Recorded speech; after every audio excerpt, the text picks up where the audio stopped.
I am Claire and I am 30 years old. I've been married for 2 years now, juggling my duties as a working housewife. I met my husband, Scott, at work, and now we live a happy life together. I wish I could say everything is perfect, but currently, I'm troubled by financial issues. Recently, my in-laws moved into a new house, but my brother-in-law, Eric, made an impossible promise for it, saying he would buy them the house. Eric's income is low. He quits jobs soon after starting and constantly changes them. Now, he's working at a company where he's overworked and underpaid. However, he's never been in debt before, so he managed to get approved for a 35-year mortgage. He then got carried away and bought my in-laws a new car, taking out a 10-year loan for it. Eric came begging to Scott, kneeling and saying, "I won't cause any more trouble." He asked Scott, "Can you help a little? Just $200 a month is enough." Scott is kind and easily persuaded. Even though $200 may seem manageable with your income, it's still not a small amount. Besides, we were against Eric taking out a loan in the first place. I tried to persuade him, but Scott said, "I owe my brother. Helping him out a bit is fine. I'll pay with my money, so don't worry." Scott told me that when he was a child, he got lost in the mountains and Eric found and saved him. Since then, Eric often uses his position as a lifesaver to make various demands on Scott. After Scott agreed to help with the loan payments, Eric's demands escalated. The agreement to pay only $200 a month soon increased by $100 each month, and we ended up covering 90% of the payments. Scott's monthly allowance couldn't cover it, so I had to contribute while saving money. I don't waste money, so I could afford to pay this amount. But honestly, I don't want to spend unnecessarily, especially since I want to have children in the future. Hey, wasn't the deal just $200? I can't understand how it came to this. It's okay now because I'm working, but what if I can't work anymore after having kids? We won't be able to pay then. That's true. Okay, I'll tell my brother that we can't pay after we have a child. Promise me. I can't forgive this even now. Scott called Eric to arrange that the payment would stop once we had a child. After that, I started trying to conceive. I didn't want to pay for Eric anymore. And then I got pregnant. Finally, I'm free from helping with Eric's repayments. I felt relieved. I didn't want to get pregnant in this situation, but it was the only way to change things. Then Scott made a suggestion. "Claire, I've been thinking. Maybe you'll agree with this idea. What's going on? Can you tell me more about it?" Actually, Scott's suggestion was a great idea. I was initially anxious, but I agreed to his proposal, thinking that if any problems arose, my child and I could escape. When I was 5 months pregnant, we didn't renew our apartment lease and decided to live with my in-laws.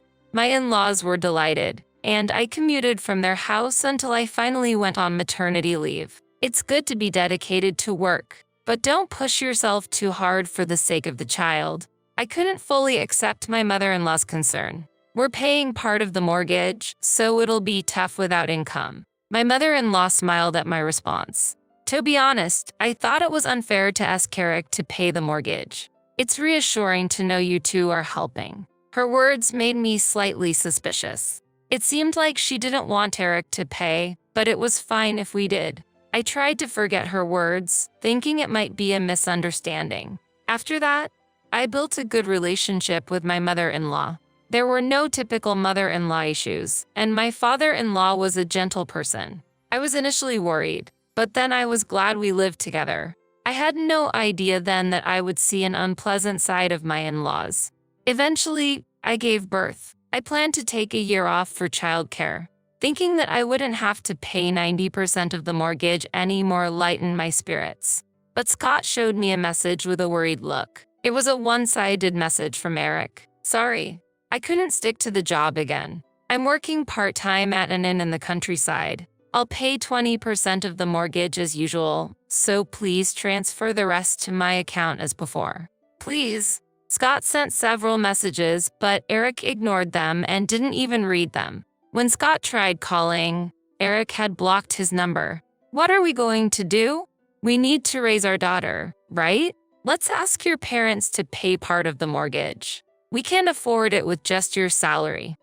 You're right. I'll talk to them. You have to. It doesn't matter if we owe them. We need to find Eric and make him pay. As I expressed my anger, Scott went to his parents' room with a wry smile. But it didn't go well. When Scott suggested that they help with the mortgage, his parents got angry and came to me.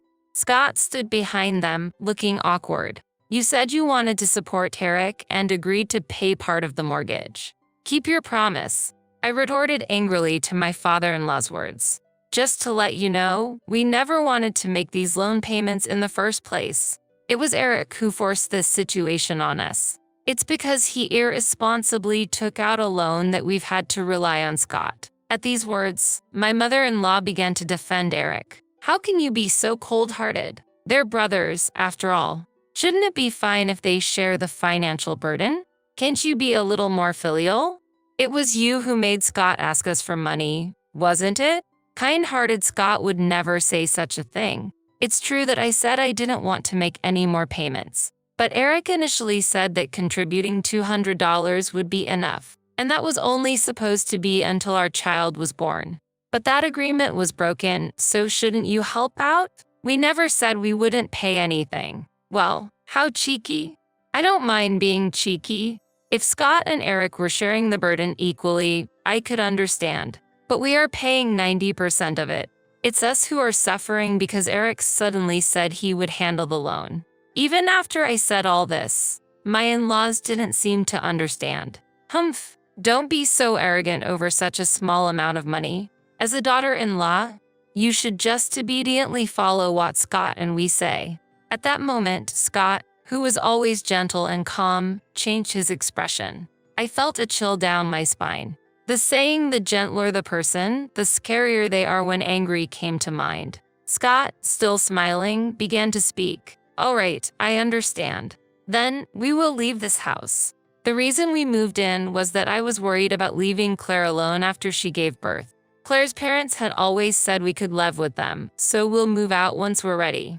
I nodded vigorously at Scott's words, feeling relieved. Actually, that had been our intention from the beginning. If we were going to pay the loan, we agreed to live with Scott's family under certain conditions. I didn't want to live with my in-laws, but I agreed to do so under the conditions Scott set. The condition was that if the in-laws sided with Eric, we would immediately leave their house and stop paying the loan. We had already contacted my parents, and they said we could come to them any time if anything happened. The in-laws, still not understanding, said confidently, "Do as you like." 3 days later, we packed our belongings and headed to my parents' house.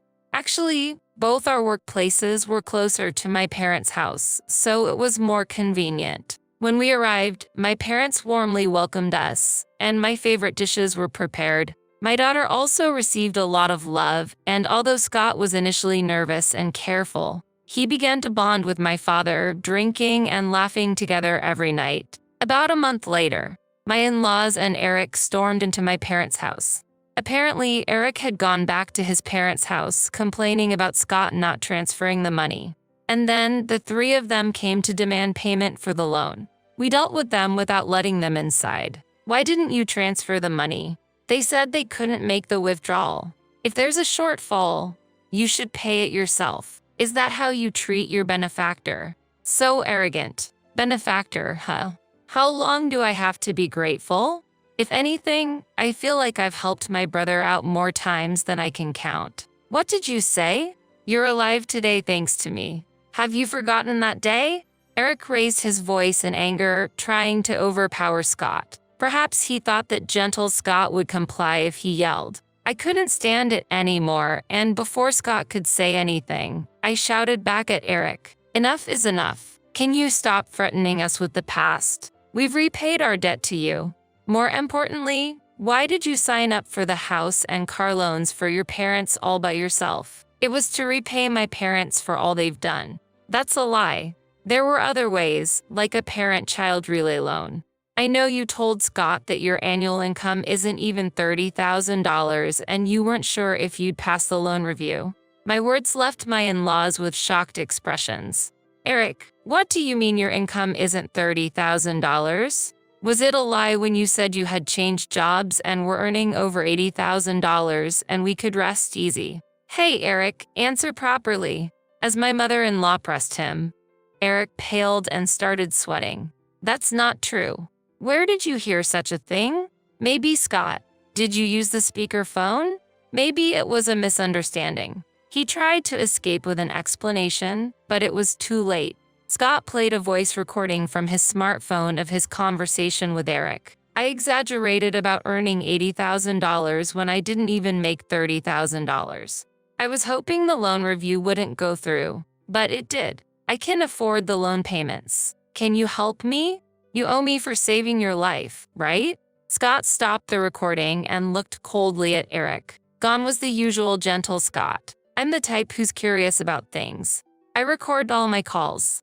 Claire knew because she heard this recording, not because I used a speaker. It's thanks to me that you're here today. So, help me with what I want to do. Don't you want to be filial to your parents? I took out the loan intending to be. Maybe you helped him as a child, but we've repaid that debt. Please don't ask for more. We have a daughter now and need money for her future. You just want to look good in front of your parents, right? Then do it on your own. I said that as I was unable to contain my anger. Scott quietly patted my shoulder. Thanks, Claire. That's enough. Scott, since we were kids, our parents always favored Eric. I was always second. Eric probably took out the loan not really to be filial, but to curry favor with them. And he took out the loan knowing he couldn't pay it, planning to make us pay 90% of it. There's no reasoning with such people. So, we're cutting ties. Scott glared at his parents and Eric. Seeing this, my in-laws started to make a fuss. How dare you talk about cutting ties? You owe us. You should be filial to Eric and us. We raised you. That's right. Do you know how much money we spent so you could go to college? Pay the loan expenses as a way to repay us. Each time my in-laws said something, I grew more and more disgusted. If you keep causing a scene, I'll call the police. Please don't contact us anymore. With that, I forced all three outside and slammed the door shut. Soon after, the police arrived, and my in-laws and Eric left quietly. It seemed my parents had called 911 over 10 minutes ago, sensing the argument wouldn't end. Afterwards, we explained the situation to the police and sent them home. It seems that the police can't intervene much in family matters. We talked with my parents and decided to move out immediately. We found a new place easier than expected and started living in a new apartment with our daughter 2 weeks later. We told my parents our address and promised to visit occasionally, but we didn't tell Scott's parents or Eric anything. Scott changed his phone number and took steps to ensure that his parents and Eric couldn't contact him. Later, Eric apparently struggled with the loan payments and, along with his parents, managed to make the monthly repayments.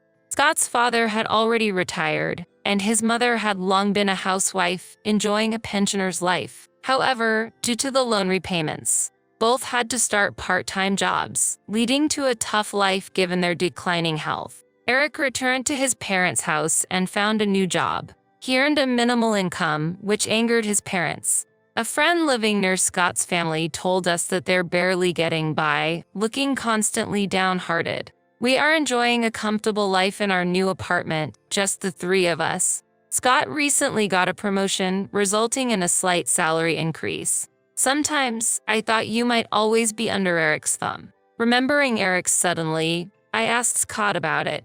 For me, he was still an important family member. Even though he's like that, the treatment from our parents was unfair, but I valued them all because they were family. But I snapped when my father called the loan repayment a trifle. That's when I clearly realized that my real family is not them but you and our daughter. Haha, that's kind of nice to hear. Scott, you look so scary then. I was shocked. Just thinking about what they were saying to my precious family, I couldn't control my anger. Scott and I smiled at each other. While we were talking, our daughter started crying. Oh, what's wrong? I got up, picked her up, and left the bedroom. Scott has work tomorrow, so he needs to rest. I decided to focus on taking care of our daughter instead. I reaffirmed my desire to protect my precious family. When I asked, Did you build this mansion, Laura? My sister-in-law replied with a proud face. Yes, it's a bit too big for living alone, but it's a spacious 3-room house designed for 2 generations. Maybe I should invite my boyfriend to stay on the first floor. I secretly smiled to myself at her words. She was probably lost in some distant dream. What's with that sudden laugh? It's creepy. My sister-in-law looked at me intently, puzzled by my smile. Her eyes held me as if seeing something unknown. Without breaking a smile, I shared a fact with my sister-in-law. My name is Victoria. I am an office worker nearing the milestone of my 40s. I married Edward, my boss in the same sales department, at the age of 30. Having lost my parents as a child and raised while moving between relatives' houses, I have no place to call my hometown. I revealed this fact to my husband early on, and he did not mind it and did not change in the way he treated me. My parents-in-law have always been warm ever since we were dating, often inviting me over for meals at their home. After marriage, my parents-in-law loved me like their own child, and it was natural for me to live in my husband's family home. This is your new home, my mother-in-law declared, and I still remember my husband's warm smile and my father-in-law's bright expression. My newlywed life was ideal, except for one point. There was one person who disapproved of our marriage and me living with them, my sister-in-law, Laura. She is 3 years older than my husband, lives in the house, but leads an active nightlife and rarely meets us in our daily life. However, her room is often littered with luxury brand bags, and her belongings are carelessly scattered in the living room. Judging from her possessions, it can be inferred that she has quite a lot of money, but no one in the family knows her exact occupation. My parents-in-law tend to avoid the topic of my sister-in-law, and any questions are met with vague answers. My husband seems indifferent to her presence. Honestly, I don't get along with my sister-in-law. Whenever I saw her in the living room on my days off, my body stiffened and I froze. Oh gosh, a child from a Pua family is in the living room. I might catch bad luck and end up in poverty by being so close, she said, and I looked down while holding a bitten toast, unable to muster the courage to leave. My mother-in-law, who was next to me, admonished her, but it didn't seem to reach her. Laura simply brushed her flowing hair, looked down at me, and said, "You are a stranger to me. It would be troubling if you stay here forever." Her words pierced my heart. I apologized in a small voice, and she snorted and left the room. "Don't worry about it," my mother-in-law consoled me, but the fog in my heart didn't clear up. As my sister-in-law said, I'm not originally a member of this family. Even if it's the family I married into, I'm still an outsider. If only you were our child instead of Laura, my mother-in-law joked. It seemed that my parents-in-law and husband wished inside their hearts that my sister-in-law would leave the house, but there was no sign of that happening. I was unsure whether to tell my mother-in-law about a scene I witnessed recently. In the end, I decided to keep it to myself, fearing retaliation from my sister-in-law. I managed to force a smile in front of my mother-in-law while finishing a tasteless breakfast. Then came a long stretch of rainy days in the area we lived in. The old house seemed to be crying out in pain. There were leaks in the corridor previously, but never as badly as this time, and my mother-in-law could only smile wryly. The emergency repairs done by my father-in-law and husband were mostly ineffective, and the buckets placed around the house overflowed with rainwater, soaking the floors. Fortunately, our bedrooms and the living room were safe, and we could manage to live somehow.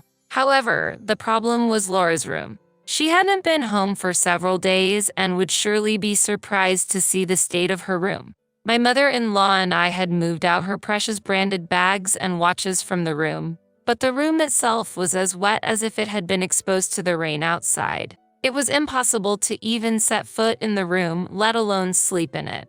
After moving everything out, we laid down blue tarps on the floor and stacks and bags at its entrance. We finished the work and sat down exhausted on the living room sofa. "Laura might have to spend some time in the living room for now," said my mother-in-law with a wary voice.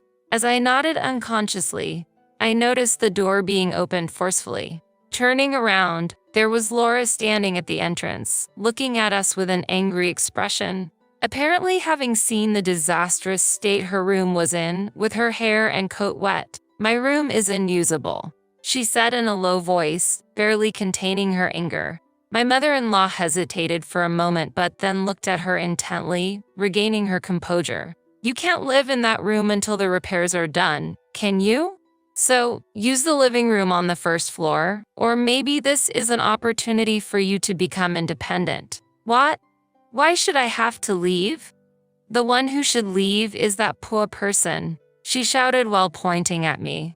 Caught off guard by suddenly being the topic of conversation, all I could do was toastari back at her. "You'll have to lend me your room. Pack your things and leave quickly." But to move so suddenly. As I spoke, my sister-in-law glared at my mother-in-law. "That would be fine with you, right, Mom? How about we stop pretending to be family with someone who got married into this house?" For just a moment, I looked at my mother-in-law. Her face remained unflinching, hardened even under verbal assault, briefly revealing weariness and resignation. "If you insist so strongly, Laura, then you should cover the repair costs. You have a lot of money, don't you?" "We don't have enough savings to fix this house." My mother-in-law retorted unexpectedly, leaving my sister-in-law at a loss for words. My eyes naturally compared my mother-in-law's worn-out apron with Laura's branded, flashy dress. My parents-in-law were already retired and living on a pension, while it was clear that my sister-in-law, despite her unclear job, had considerable income. The cost of repairing the family home should not be an issue for her. She had never lived independently, always staying at her parents' house, and now she was trying to push me out. Surely she should be the one to take care of the repairs. However, my sister-in-law firmly shook her head. "I won't spend my money on such an old house. I absolutely don't want to do that." She said this with indifference, not giving any attention to us, and began to focus on her smartphone screen. While I was unsure about my next move, I stealthily observed my mother-in-law's expression. Would the difficulty be resolved immediately if I left the house? In the silence, it seemed like my mother-in-law and I were searching for what to say next. Then Laura, who had taken her eyes off her smartphone, looked at me, obviously displeased. "Why are you still here? Get out quickly. I can't move my things in." It seemed impossible to convince my sister-in-law no matter the argument. When my mother-in-law looked at me, she murmured apologetically, "I'm sorry." Hearing those words, I nodded in acceptance. I had brought only a few belongings to my parents-in-law's house. I packed my minimal, essential clothing into a suitcase, crammed my daily necessities into a bag, and returned to the living room just as my husband came home and confronted my mother-in-law. After speaking to my husband and exchanging a few words, I left the house, leaving behind my mother-in-law's faint voice saying, "Sorry, both of you." My parents-in-law seemed unable to speak against my sister-in-law for some reason. As my husband muttered something while pulling the suitcase, I asked him a question, and he quietly answered. "Laura's actually the child of Dad's previous wife, and Dad feels guilty for separating her from her mother.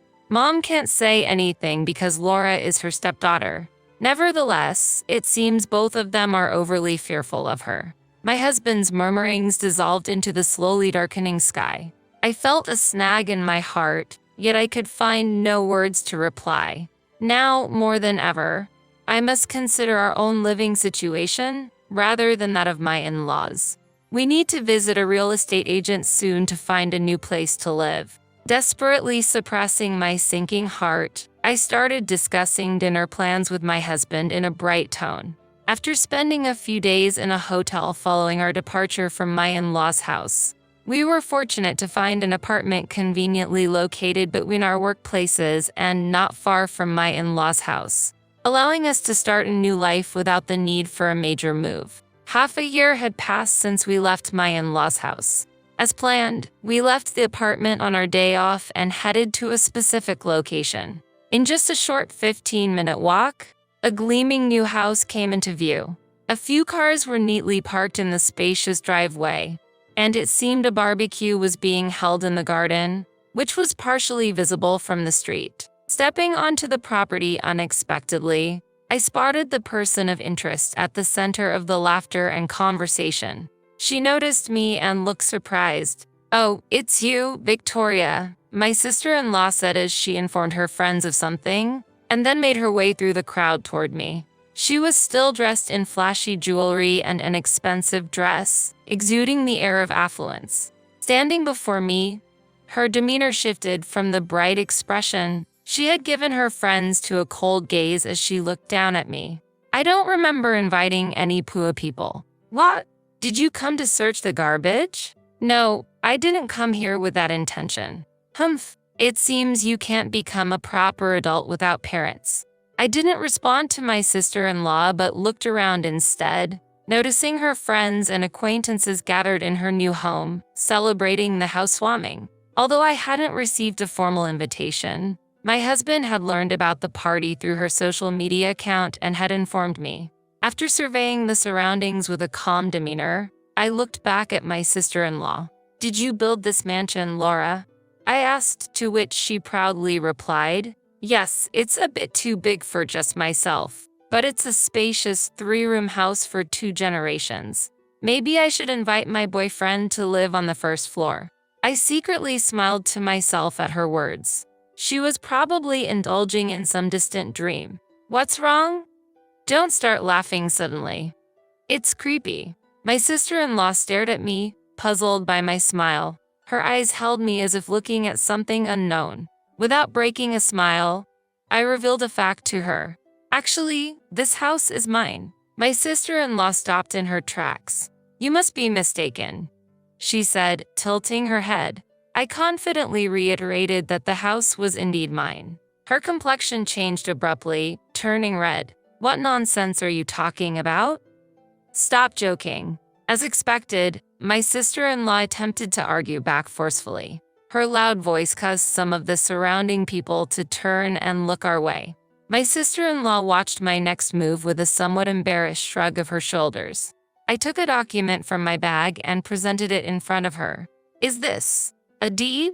My sister-in-law stared at the document I presented. I pointed to a specific line in the document, and her gaze followed. At that moment, her facial expression twisted. My name was clearly written on that deed. The new house that my sister-in-law believed was hers was actually mine. After my parents passed away, I had saved almost all of the insurance money and inheritance I received. I had dreamed of building my own house since adulthood. Seeing the deterioration of my parents-in-law's house and their hardships, I decided that it was time to use that money.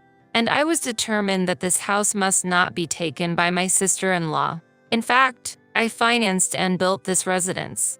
However, you have been claiming it as your own without permission and even hosted a party here. Before I knew it, a crowd of curious onlookers had gathered around us, quietly watching the unfolding situation. The tension gradually escalated as people began to ask, "Isn't this house yours?" "Yes, it's my house."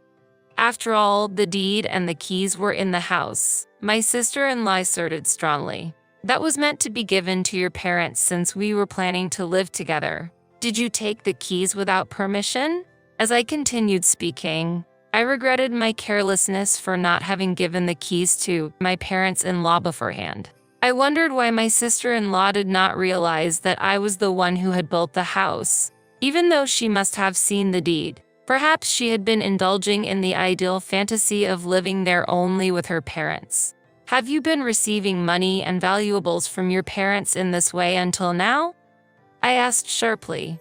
My sister-in-law lost her words for a moment, looking stunned, but soon countered with an angry voice. "Stop making such empty excuses. My parents were supporting me so that I wouldn't have to work. Isn't that what parents are supposed to do?" I retorted with equal force. For your lavish lifestyle, the two of them cut back on food expenses and saved money. How do you think your friends would feel if they knew you were living the high life by depleting the savings of your parents, who are working hard and saving to the extreme? The crowd murmured, and the atmosphere changed completely. The relationships my sister-in-law had built on the foundation of money seemed to crumble audibly. According to my husband, who had shown me her social media. She claimed to be an investment expert and proudly displayed expensive cars, bags, and watches worth a month of my salary. Her circle consisted of celebrities and those pretending to be one. If it was revealed that her luxurious lifestyle was built on the extreme saving and precarious living of her parents. No, everyone. Everything this person is saying is a lie. My sister-in-law tried desperately to explain to the onlookers, but skeptical gazes gradually cornered her. There was no longer anyone who admired her. They left the garden one by one, heading back to their respective homes. Soon, only Laura and I were left in the vast garden. The savory smell of the barbecue melted into the silent air. She collapsed onto the ground, powerless. Then, hearing modest footsteps, I turned to see my parents-in-law standing with stern expressions. They glanced at the bright new house for a moment before looking down at my sister-in-law sitting on the ground. "We have spoiled you too much until now. From now on, you must stand on your own 2 feet and live on your own," said my father-in-law with weighty words. My sister-in-law seemed to look at them with tears, begging for help. "Aren't you two going to live in this house? Then give me the old house. What am I supposed to do if I don't have a place to live?" Her desperate cry was drowned out by the sound of footsteps on the lawn, and then my husband appeared. As if seeing through my sister-in-law's heart, he stated matter-of-factly, "The house you grew up in has already been demolished, so there is no place for you to return. Apologize to Victoria and live here, or else you'll have to live independently." How can this be? In the end, my sister-in-law remained crouching in the garden, beginning to cry. However, her pride was too high to apologize to me. As expected, she continued to blame me but never asked to stay in the house. With no more assistance from her parents and being evicted from the demolished family home, she seemed lost. The only way for her to live independently was to work. But finding a job was difficult for her, who had never worked properly before. And according to my husband, she barely managed to get by with a live-in job at a hotel she had found. Later, she was seen visiting my parents-in-law and husband, begging for financial help, but my husband stated, "If you come here again, I will call the police." Her failure to apologize to me and ask for help might be seen as a sign of excessive pride. On the other hand, my parents-in-law offered to share the construction costs of the new house, but I declined. The house was built with the intention for us as a couple to live in. Their sentiment alone was enough for me. Still, my parents-in-law were adamant about offering financial support. After much deliberation, instead of accepting the money, I asked them to take care of our future child. At that time, I had just learned that I was pregnant. My parents-in-law were overjoyed at the news and wholeheartedly welcomed the addition to the family. My husband, knowing that our child's birth was imminent, became even more devoted to his work. This new house will proudly fulfill its duty as the final residence for my parents-in-law and as the place I can always return to.